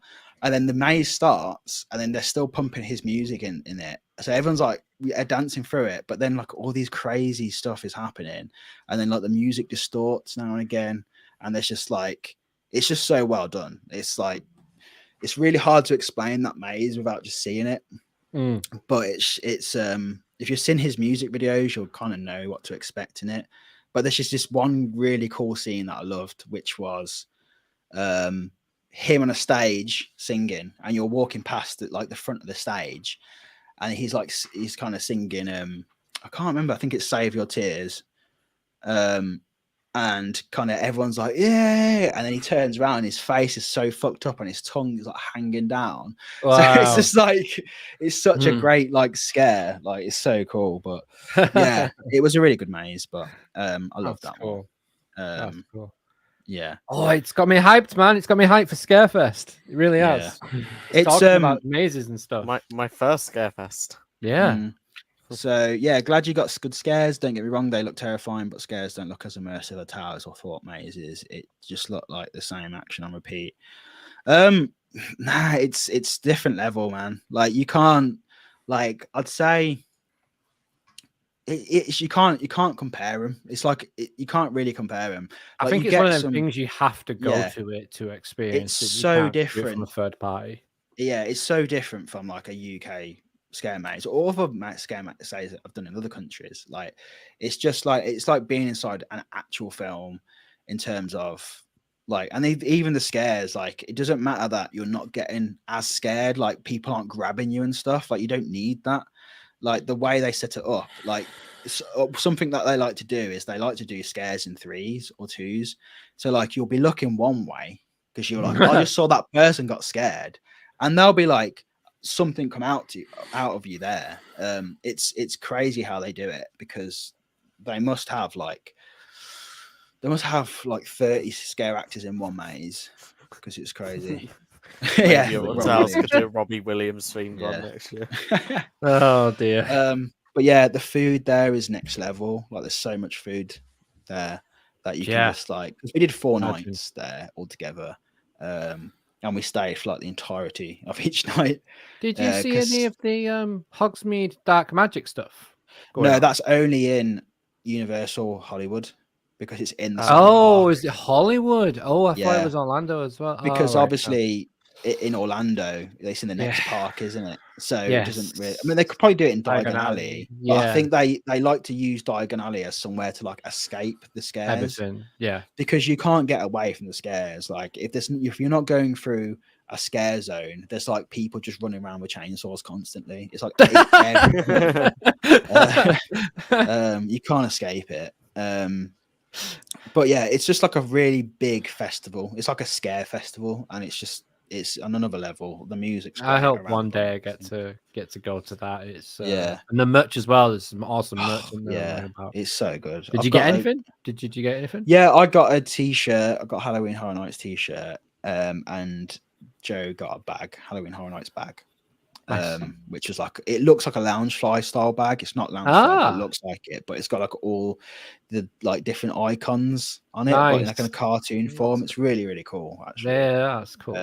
But I think I have seen that actually in the shop they opened just as I was there, and I went in, and I think I might have seen that one. That was cool. Yeah, the fire show. Oh yes! Oh my god, the Thanks, fire Joe. show. Yeah. That was insane. Like it's so good. Yeah. It's like what was it called again, Joe? Fuel Nightmare Fuel or something like that. It's hard to explain. If it wasn't, it should be Nightmare Fuel sounds familiar. Yeah. It's basically like a big fire show, but it's like just guys and women in leather, just doing acrobats. Okay. It's like magic in it as well. Wow. There's like people swinging around above you, well, not above you, but on the stage and stuff. So is this actually a sit-down watch show? Yeah, sit down. Yeah, it's a proper show. They're like the they're playing like Metallica, Audio Slave, like their music. Nice. The soundtrack alone is like just insane. Nice. It's it's probably the best show I've ever seen at a theme park. Like 100%. Like it's just so, because it's in the Fear Factor stage where the Fear Factor was. Okay. And it's a huge theater, and every time, like if you don't get there like within 20 minutes before the show, you probably won't get in because it's that popular. Wow. Like it's obviously part of it's free, obviously, and that's another great thing is that once you're in there, everything, like all the scare mazes, there's no up charges except for like express, but like you can do like any maze you want to do as much as you want if you really want to. So that's like a nice little extra, but yeah, it's just it's selling just, it. Yeah, You're selling it. It's everything. It's everything I wanted it to be, and more. Speaking of shows, especially Universal shows, did you get to check out the Born Stuntacular? No. Did you know what? Oh, it was what it was show like. Is so good. It was like top of one of the things top of my list, and we did. I remember thinking about it when we went in to do our first Universal Studios day, and that was the same night we was doing Halloween Horror Nights, and then like the day just like ran away with us because we just didn't get everything we wanted to do before Halloween Horror Nights. And then it wasn't until like 2 nights ago, literally it was like 1 o'clock in the morning, I was like lying awake and I was just like, we never did Born. I was like, we never did it. Yeah. And I was just like, how did I just forget about that? Because it was something that was like I say, it was like top on my list to do. I did something similar. I went to Epcot and went and rode Ratatouille. I was going for test track. Yeah. And then Harmonious started. I was like, well, I'm a bit late now. Oh well. Yeah. I was majorly gutted that I didn't get to go and do it because I've heard it's like one of the best shows. Same. Just did it completely wrong. Yeah, that show is incredible. Just the tech they use in that show is. Definitely going to spend more time in Diagon Alley next time I go back. It's a place that just blew me away. Something that surprised me, because when we went to Busch, we went past Epic Universe. I know you've seen Epic Universe construction as well, haven't you, Luke? Fucking mate, huge. that thing is like I knew it was going to be big. It's like 3 junctions on our motorways. It's that big. It's just. I was like, you're driving past it. You're like, we're still going past it. We're still going past it. We're still going past it. Like, how big is this space? It's massive. And the fact that they've already painted the flipping like parking spots in the car park, I'm like, they're moving staff in faster. it. Wow. They need so many staff, and they're gonna have to put them there to park up and work. But they're doing that thing so quick. So yeah, did you actually see any construction going on when you were there? We just saw cranes. We just saw cranes. Really, just saw cranes. I think unless you're like got a drone up in the sky, you're so far back from it, you're never going to see anything. Yeah. It literally feels like you're in the middle of nowhere, looking at nothing, but there's an actual theme park being built a mile in front of you. It's weird. I've got a little clip of Nightmare Fuel. Oh, nice.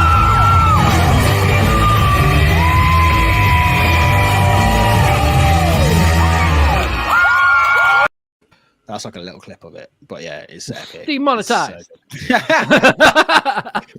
Monetized anyway. But everyone I spoke to who went and saw it was just like they were saying the same thing. Like, like because obviously you're in Florida, people like it's so different to the UK, isn't it? Like, everyone just talks to you. So like with the amount of people we just started talking to in queues, and you're in the queue, you just whoever you're queuing by, you just get chatting to you. They'll say something to you, and then you just start chatting, and everyone was just like, "Go watch it."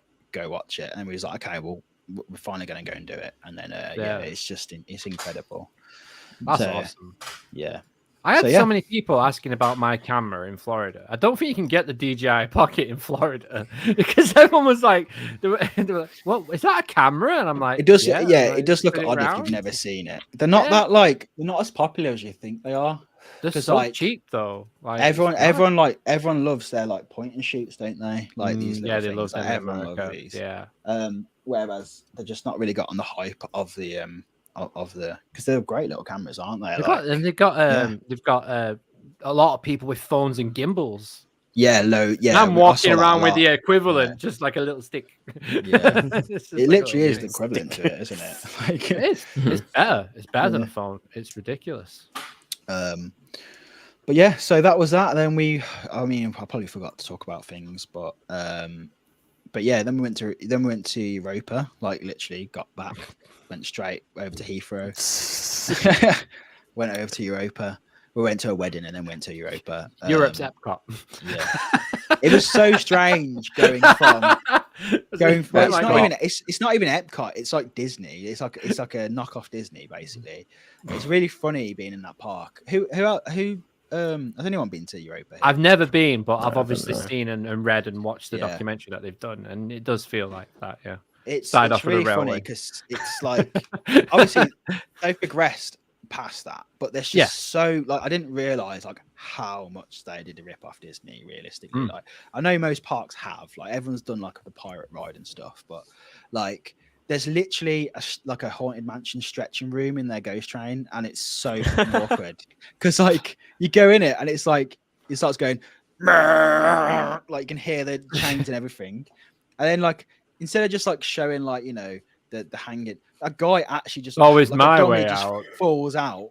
What? Beside, he just falls out on top of you, and then like it's just like an dummy comes out. And then obviously they're like the Omni Mover, so they're basically doom buggies, and it's just like they have like a really cheapo ballroom everything. They have made it their own over the years, obviously.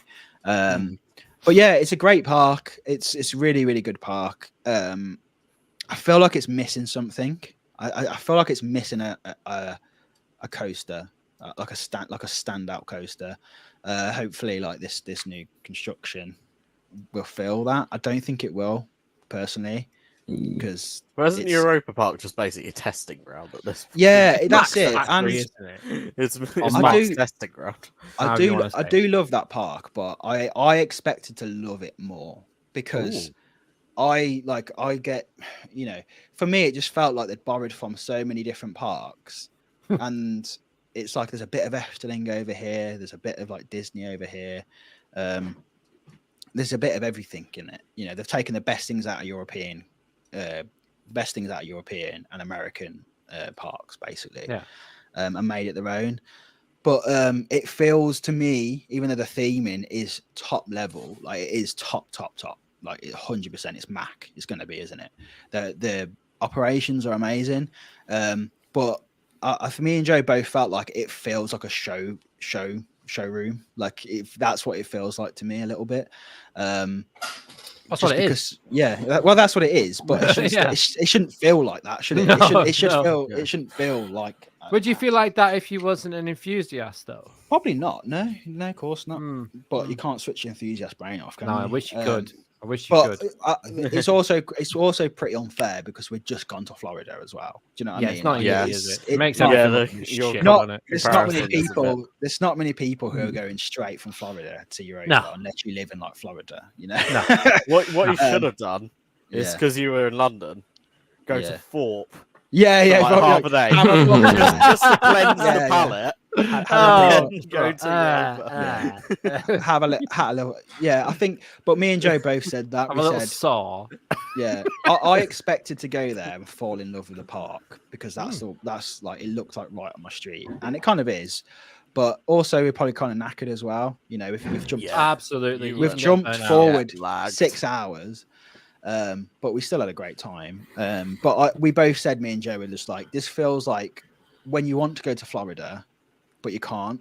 So you go to Europa Park, and I think then you'd probably fall in love with it a little bit more. It was just like because everything there is Mac, obviously, except for like Woden and and Silver Star. And I just feel like they need to get another manufacturer in there and just like spice it up a little bit, because it's just a bit. Tazika. Tazika, yeah. It just doesn't feel like there's a complete lineup there in terms of coaster, but in terms of the whole theme park, it's beautiful, stunning. Yoramir, do you have any food? Yoramir is trash. I don't know what, it's just not good at all. It's got a catchy soundtrack, that's about it. Woden is great. Troy is better. And the weird thing about Woden is that it's about the same length as Troy, but Troy feels longer, and I don't know why. Woden feels like it's over like so quickly. Is it faster? It doesn't feel faster. No, Troy just feels like out of control, and Woden does have that because it's a GCI. Yeah. But it's just not. It just feels like it wants to be Troy, but it's just not getting there, personally.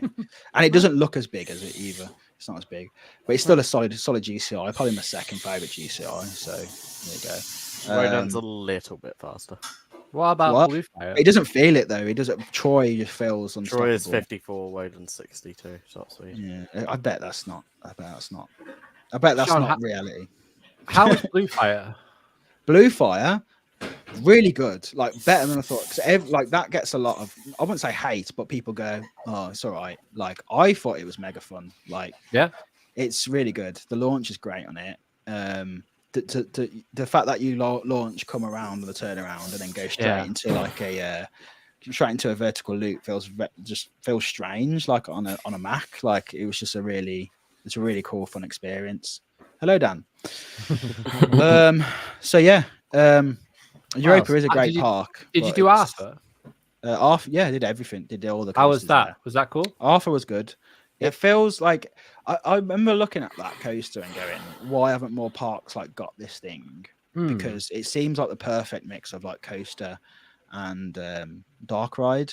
And I kind of realized why it's probably not taken on that much, is because even though it's great and like they've done a really good job of like the story and the theme and stuff, like the coaster itself suffers from like, I can't really explain it, but you know, like where a coaster feels like it's going and then it stops, the trains almost like stop itself. Right. Yeah. So it's like it starts going down and then like pulls itself back. It's like not even brakes. It's just like it feels like the train is like stopping itself. That's so strange. So it's like you're going around like, say like one of the helix type things, but then you're not getting the full, like it doesn't feel like you're coasting as much.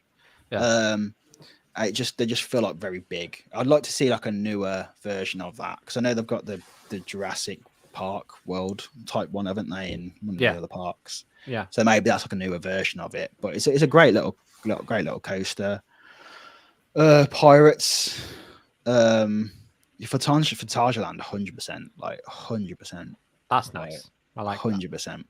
Like Europa Park is a great park. Europa Park is a great park. It's just like it's not one of my favorites. I need to like have some time away from it and then visit it back, probably when this new coaster opens up. But I'll tell you what is the best thing I've ever done. Well, one of the best things I've ever done, Relantica, their water park, is absolutely amazing. Relantica looks great. Relantica is insane. And we did the Moonlight ticket where you go in at like 7 and then it's 7 till 10 and it's about 30 euro. It's like a UK bowling ticket to get free. Yeah. I mean, 3 hours in a water park is a long time. Yeah, you end up knackered at the end of it. Yeah, but it's so big. In Bay for 5. Yeah, but we just did like Typhoon Lagoon and Volcano Bay, and I think Relantica is better than both of them personally. Wow, like, cool. Like, it was just had a really cool vibe to it. It was like Relantica feels like where Europa Park is going. It feels like so. I don't know, the lighting of it all. Like they've got a lazy river that is basically a dark ride. Like it's so cool. You got like Snorri, their little. Where do I sign? They've got two. They've got two swim up bars. One that's inside and one that's outside. So it's like its own little bar, that own little pool that's got a bar inside it, and then you can go. You can swim up to it. And you can go and chill with like bubbles and stuff. It's just the lighting up, and the wave pool is the best wave pool I've done. Like we did like obviously Typhoon, which did you do Typhoon Lagoon when you was there? No, I did Volcano Bay, but that wave pool was pretty cool. Yeah, so that's good. Volcano Bay's wave pool is really cool. And Typhoon Lagoon is just so mad because the way it's not like a wave pool, it's just like an actual wave. It's an actual tsunami. It's like an actual tsunami that knocks you over. Yeah, it's so forceful. I was like, how is this at a Disney park? It literally knocks you over. Like it's so crazy. It's not like it's not like waves. It's just one big massive wave that comes at you and you have to like jump.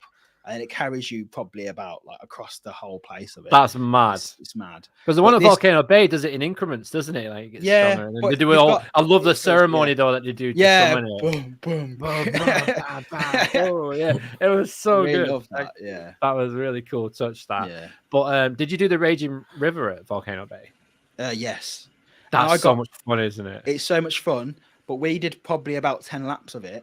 Yeah. And I come out with so many injuries. Yeah, like straight on your foot, everywhere. I come out and I was actually bleeding, and Joe was like, "What do you do?" I was like, "I have no idea." That's mad. Because Danielle looked like she had a snake bite, like on her foot. Like, it was just because she caught the bottom of the thing. But like, definitely been bitten by a water snake.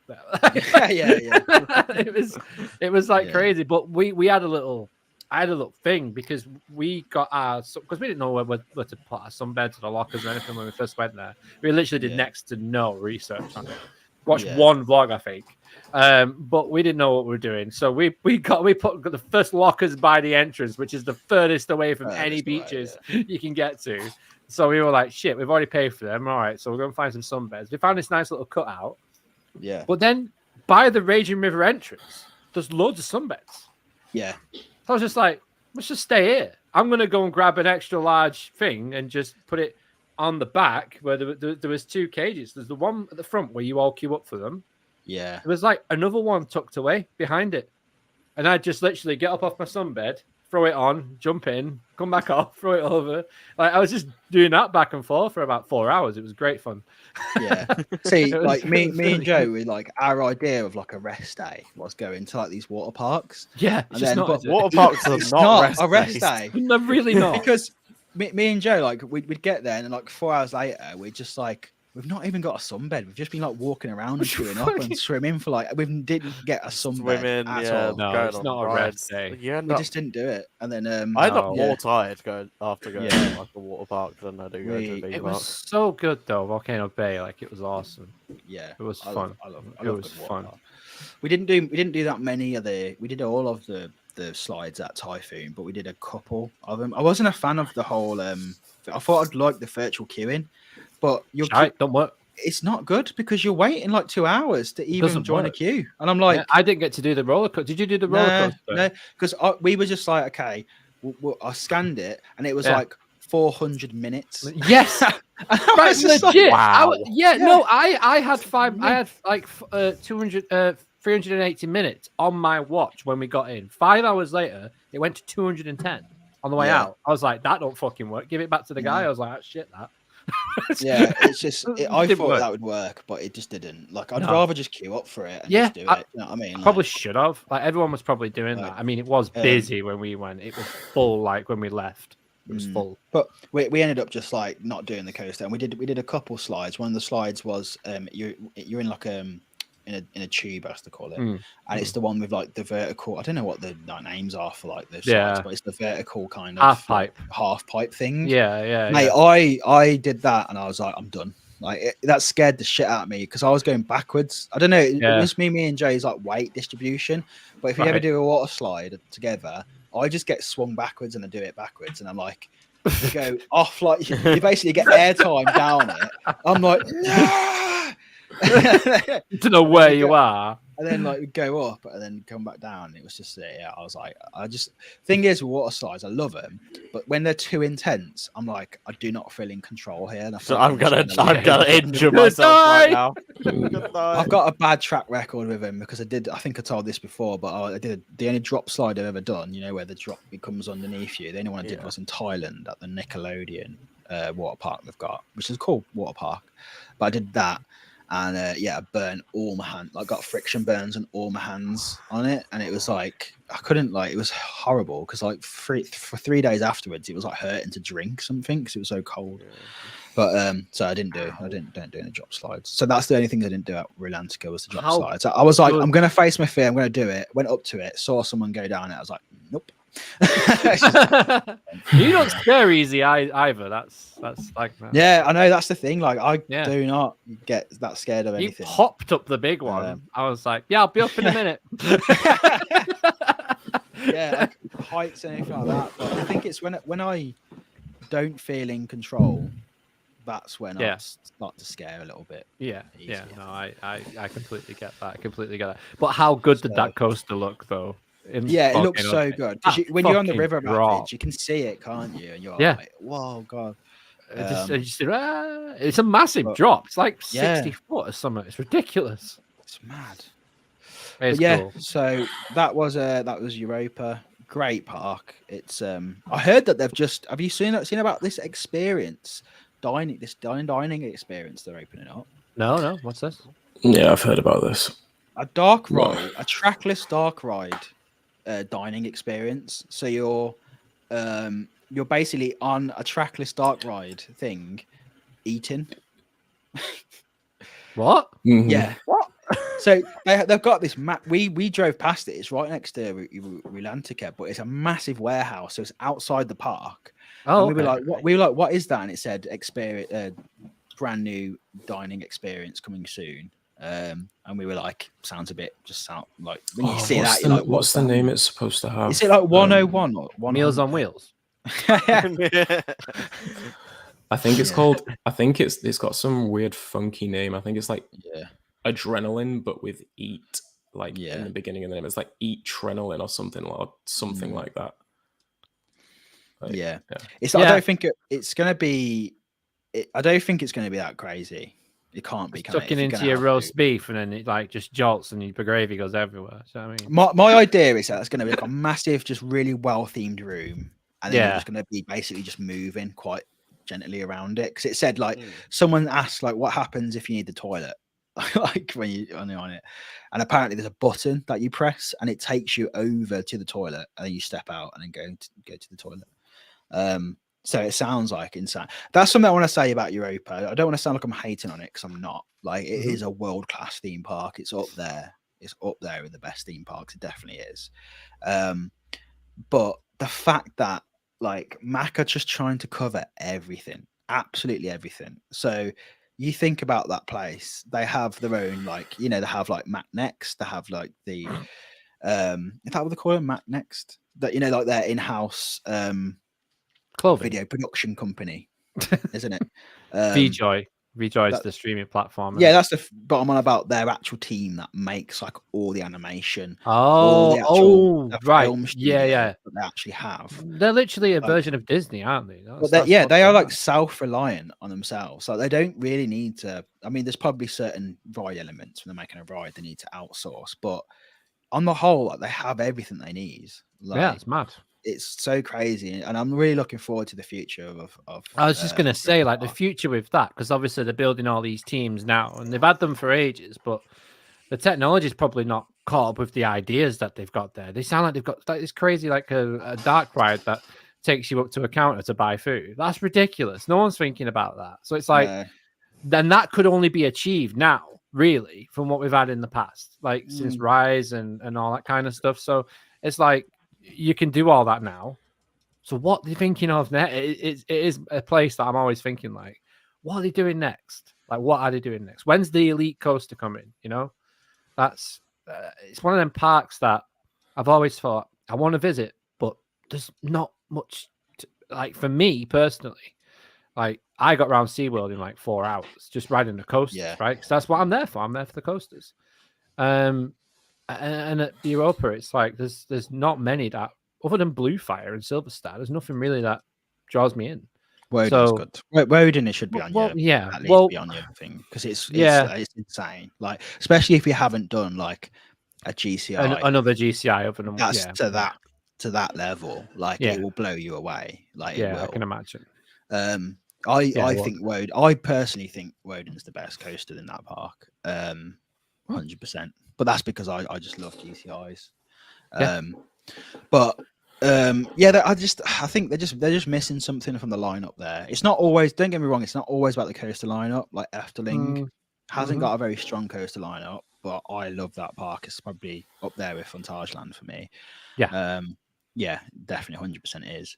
But that park feels like an all-encompassing place. Like Efteling is its own thing. It doesn't feel like, oh, 1 minute you're in sci-fi, 1 minute you're in here. It feels like you're just in Efteling. In Efteling, yeah. It feels like you're in its own thing. I was having this conversation with Marcus from Thrill Riders from his IAPA, and we were talking about it, and we had like similar feelings about it. It's kind of like they've got Pirates of Bavaria, which is Bavaria, whatever you call it, which Caribbean. Isn't it Batavia? Batavia. Is it Batavia? I knew I said that wrong. I think it's Batavia. Yeah. Caribbean. But obviously that only opened up like was it last year or the year before? It was just after COVID when it opened up. That thing is better than Pirates. Like, well, probably not Shanghai, but Pirates of the Caribbean, like they've done it better. Like it's astounding. And to see that from Europa, you're like, they are going places. Like the animatronics in it are Disney level. Everything about it, it's phenomenal. And that's them basically building it from the ground up. That's the problem with Europa. There's a lot of old rides there that they probably can't do that much with.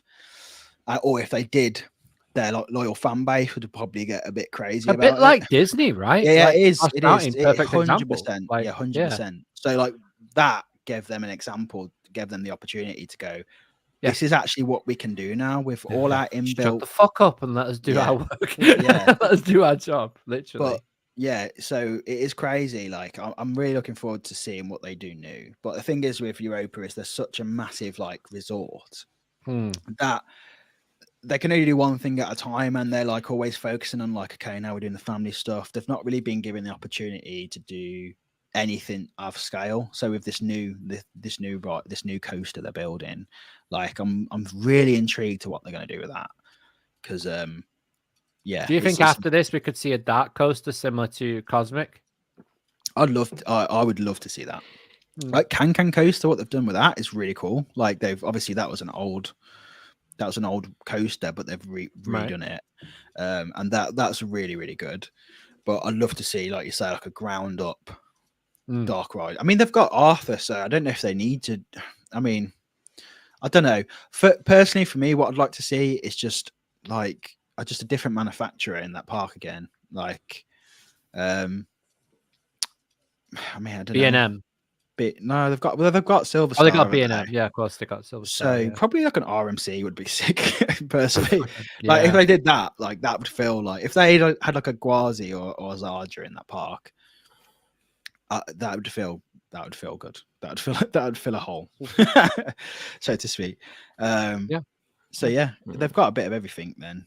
But yeah, it's a great park. Love it. So yeah, there we go. Oh yeah, fuck! I've spoke for so long, man. I just can't wait for Phantasialand. I'm just so hyped to ride Fly. I can't wait. Like every time I think of all the rides I'm going to get to experience at one park. Yeah. In like 2 months' time is just crazy. See, that's the great thing about Phantasialand is they were given the opportunity to rip out all their old areas and old shit and like start again. Do you know what I mean? They've basically started. Well, they kind of have to because they don't have any space. Yeah, but they could do. But that's the thing. Like, I don't think Europa could do that because they have. Loyalty. They have that loyalty, which I'm sure Phantasialand did, but Europa on a much bigger scale, and even in their lands, like there's not really much they could probably expand the park, but I don't know what they couldn't really fit anything in because everything feels very. One thing I love about Europa is that all the paths are like so small. It's not like big, wide, massive paths. Yeah. I feel a bit okay. Like it just feels a bit empty. Like. It's a very confusing park to get the hang of, like, because there's just paths everywhere that go to the same place. A bit like Chessington, you know, when you go to Chessington for the first time. Yeah. Imagine that, but like triple this, like, you know. To be fair, Fantasia confused the fuck out of me. I got that. I saw Talakan and I was just like, where the fuck is he at? Mm. I went up on the bridge where you get a really good view of Talakan. No, not the entrance. Yeah. Just made your way to the best viewpoint. Coming out of Black Mamba, Instagrammed the it. amount of times I turned the wrong way and ended up back in the queue. What? Pretty much. Because I'm trying to go through an exit. I just turned the wrong way and I end up back at the start of the queue. I'm like, no, I meant to go that way. But we'll go round again anyway. Never mind. And I'm fairly certain I randomly joined halfway through Chapas's queue. I didn't go through the main. I don't know how. I didn't go through the entrance for it. No. Walking with the pretzel and a beer. You're like, the thing is with Fantasia Land is it is a bit like that, but like there's a maximum of 2 ways to get to anywhere in that park, and I think we only spent 1 day there, but like after a couple of hours, I kind of like knew. I knew how to get around with it. It was we did 2 days. Initial. We did 2 days at Europa Park, and that was like full days. 100% Joe, that's happening. And But it won't happen at Fantasia. It'll be Luke getting lost. Yeah. Go that way and see what you do. Like, I've just been in Chapas, mate. Like, ended the queue halfway through. Good tip, James. Yeah. I can't remember where I went to. What were you saying, Sean? I was just saying, like, even on the last day at Europa Park, like, even we were trying to get to like this ride that we were trying to get to Silver Star. We'd been to Silver Star like 3 times. We'd walked past it. We were trying to get to it, and we were like, we got lost. And I was just like, there's like 5 different paths to get to one place, and it's so confusing. It's so hard to get around that place. But like I say, the positive of that is the fact that it does feel very immersive when you're in the different areas. Because it feels like you're in like a little village and stuff, and it's a lovely park. It really is. It just, like I say, I just didn't get that. I just didn't get that connection to it straight away. But like I say, I think once we've not been to Florida for a while, it'd be nice to revisit it again. Yeah, and I think I'll get that back. But we did go and eat on the last night when went and ate at their Spanish hotel that they've got. And we went inside it, and they've got this like one corridor that has just got like floor to ceiling, just pictures of like the Mac family with like different celebrities and open different rides. It was like a museum because we spent like 20 minutes in there just like going like, oh look, there's like Roland Mac, there's blah blah blah, and just going through it all and stuff, and it was really cool. It's really, really cool. Loved it. That's a nice touch. I like that. So it was really cool. But yeah, that was that. I need to stop talking now. 2 hours. Yeah. 2 hours. Not a bad show. We were gonna talk about El Toro Top Full Tourist. Not Top Full Tourist. Subscribe. Top Full Dragster and Avalon at Toverland. But we'll probably say that till next week now, I guess. Yeah. Number 49, 1 week before. Yeah, Mikhail, you're not on next week, are you, Mikhail? You're off. Where are you off? Gallivanting. Yeah. I'm going to I'm not going to be here next week. Because we've got I've got a few trips to go. Well, a trip to go. Just go visit friends over on the East Coast. So I'm going to be at Carowinds this weekend. Just Carowinds, guys. Oh yes. With Alison. Fury. With Alison, who's been in the chat before. Nice. Gonna go visit my friend Sam. Not hopefully Expedition Sam is free to meet up as well. But my friend Sam, who I used to work at Hershey Park with, he lives in Florida now, so I'm gonna go visit him for a few days. Sweet. Get back on Velocicoaster, go ride Iron Gwazi, get back on Montu, all of that. Hagrid's.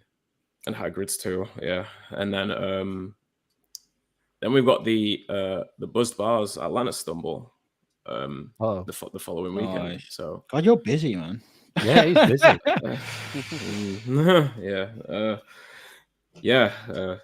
And then coming back up here after that. So yeah, I won't be here next week, but for the 50th episode, I'll be back for that one. So sweet. Yeah. That sounds good. That sounds awesome. All right, well, amazing. I think we'll wrap it up on that. Guys, you've been awesome in the chat. Thank you so much for watching. If you're not subscribed, make sure you do subscribe as well. Follow us on Twitter because we're pretty active on there at the moment as well. Sean, quick one. People keep asking about the audios of these shows. Yeah. Are we going to get on that and get that out for people? I think we're like 4 or 5. You may need to show us like how to do that as well. So yeah, I'll get that done as soon as I can when I've got like a free time to do it. But we're going to Black Gang Chine this weekend, so it might have to be next week. Where are you going? Black Gang Chine. What's that? That is the oldest theme park in the world, Luke. What? It's loosely theme park. It's they've got one ride there, but it's like Black Gang Chine is like it's a little bit like Efteling in a way, where it's not. Efteling is crazy big. This is like it's like models and stuff. It's really cool. Oh, wow. It looks like really cool, but we're doing some work there. So we're just I don't know. It depends because we're working on the weekend, but I'd like to do a vlog if I can fit it in because we're going there. Yeah, that'd be cool. Friday, so hopefully we can do something over there. Nice. But yeah, Isle of Wight looks really cool. It looks good. Looks good. But that's where it is, Isle of Wight. Isle of Wight, yeah. Interesting. I want to see a vlog of that because I've never heard of it. I don't think. Yeah, if you look at some pictures, it's I've very been to Isle of Wight, but I've never heard of it. Yeah. It's it's very unique, but yeah, it's described as like one of the first theme parks in the world because of just the way what a theme park represents in a way, like a themed park sort of thing. Yeah. Like the very early days of what a theme park was when it first started. Just like loads of like little buildings, walk through attractions and stuff like that, like fun houses. Yeah, it looks cool. But yeah, I'm gonna try and get the audio done. I'll get it sorted. But yeah, sorry about that. No worries, man. All right, guys, thank you so much for tuning in. And like I say, if you're listening to this on Spotify or whatever podcast, whatever you listen to, every Wednesday, 8 p.m. record this live with live chat and get a conversation going as well, and get some stuff in the comments. Let's get some conversations going in the comments after the videos on the channel. Well, yeah, we'll see you next week. Cheers for joining us, guys. See you later.